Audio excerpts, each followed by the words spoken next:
کہ مغرب میں سہولیات ہیں.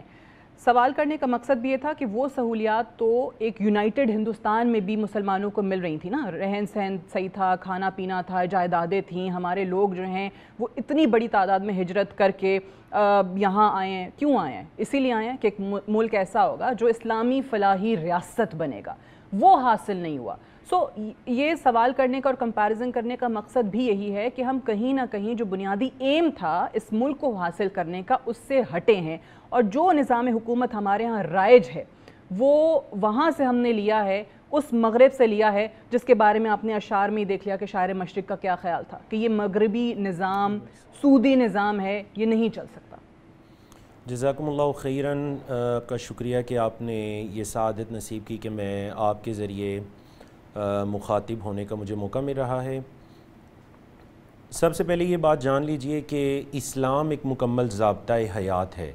تمام مسلمانوں کا یہ دعویٰ ہے, اور الحمدللہ یہ دعویٰ قرآن مجید کی آیات, نبی کریم صلی اللہ علیہ وسلم کی احادیث سے ہی ثابت ہے. الیوم اکملت لکم دینکم واتممت علیکم نعمتی ورضیت لکم الاسلام دینا.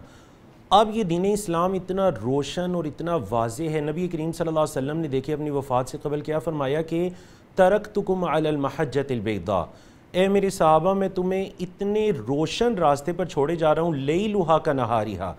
یہ اتنا روشن راستہ ہے کہ اس کے اندر رات کا تصور ہی نہیں, اس کے اندر اندھیرے کا تصور ہی نہیں, اس کی رات بھی اس کے دن کی طرح بالکل روشن ہے. اب یہ آپ صلی اللہ علیہ وسلم ہمیں تعلیمات دے کر جا رہے ہیں. یہ اتنی واضح تعلیمات ہیں الحمدللہ. ہمارے ہاتھوں کے اندر قرآن مجید, نبی کریم صلی اللہ علیہ وسلم کی احادیث موجود ہیں. کہنا میں یہ چاہتا ہوں کہ ان تمام اسلامی تعلیمات اور ضابطۂ حیات کے ہوتے ہوئے ہمیں کسی مغرب کو دیکھنے کی ضرورت نہیں ہے, ہمیں کسی کو فالو کرنے کی ضرورت نہیں ہے. مطلب سب سے پہلے ہمیں یہ چیز اصلاح کرنی چاہیے کہ ہم اگر اسلام کو فالو کرنا چاہتے ہیں تو ہم براستہ مغرب کیوں اس کو فالو کرنا چاہ رہے ہیں. مطلب ہماری تمہید کے اندر, ہماری گفتگو کے اندر مغرب سے کیوں آغاز کیا گیا. ہماری گفتگو تو ہونی چاہیے تھے مدینہ منورہ سے کہ دیکھیں نبی کریم صلی اللہ علیہ وسلم ہمیں کس پر چھوڑ کے گئے تھے اور ہم کس طرف جا رہے ہیں. لیکن ہماری گفتگو یہ ہے کہ دیکھیں مغرب یہ ہو گیا اور ہم یہ ہو گئے. اور جس طرح مفتی صاحب نے فرمایا, بالکل اتفاق کرتا ہوں کہ مغرب کا وہ جو ایک پہلو ہمیں دکھایا جاتا ہے یا ہم دیکھتے ہیں اس پہلو کو, میری زندگی کے 11 سال پاکستان سے باہر گزرے, کئی ممالک دیکھنے کا موقع ملا, کئی ممالک میں تعلیم حاصل کرنے کا موقع ملا.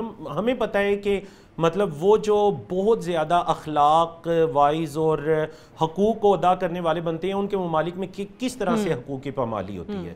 تو مختصر یہ کہ ماشاءاللہ دین اسلام اتنا روشن دین ہے, اتنا مکمل ضابطۂ حیات ہے کہ ہمیں کسی مغرب کے نظام کو دیکھنے کی ضرورت نہیں ہے. غلطی ادھر پیدا ہوئی کہ ہم نے, جس طرح علامہ اقبال کا آپ نے ماشاءاللہ جو شعر پڑھا نا, چہرہ روشن اندرون تاریخ, مسئلہ یہ پیدا ہوا کہ ہم نے جمہوریت کو پکڑا مغرب سے, اس کو ہم نے مسلمان کرنے کی کوشش کی. اسلامائزیشن, جمہوریت کو اسلامائزیشن کے پروسیس سے گزارنے کی کوشش کی. مسئلہ یہ بنا کہ کوا چلا ہنس کی چال, نہ وہ بیچارہ اپنی چال پہ رہ سکا. تو ہم مسلمان ہم جمہوریت کے پیچھے بھاگے کہ شاید یہ وہ نظام ہے جو ہمیں بچا لے گا, نہ جمہوریت کو اپنا سکے. جس طرح کے مغرب نے چلیں ایک حد تک جمہوریت کو انہوں نے اچھی طرح فالو کیا, کیونکہ ان کے ہاں اسلام نام کی چیز نہیں تھی. انہوں نے نظام لیا, ہم نے نظام ان کا لیا, اس کو اسلامائزیشن, چونکہ ہم مسلمان تھے, دو قومی نظریہ لا الہ الا اللہ کی بنیاد پر یہ ملک بنا, نہ اس طرف چل سکے اور نہ اس طرف چل, نہ جمہوریت کو پورا اپنا سکے جو مغرب سے نظام لیا, اور نہ ہی پورے کے پورے اسلام پر رہ سکے, نہ ادھر کے رہے نہ ادھر کے رہے.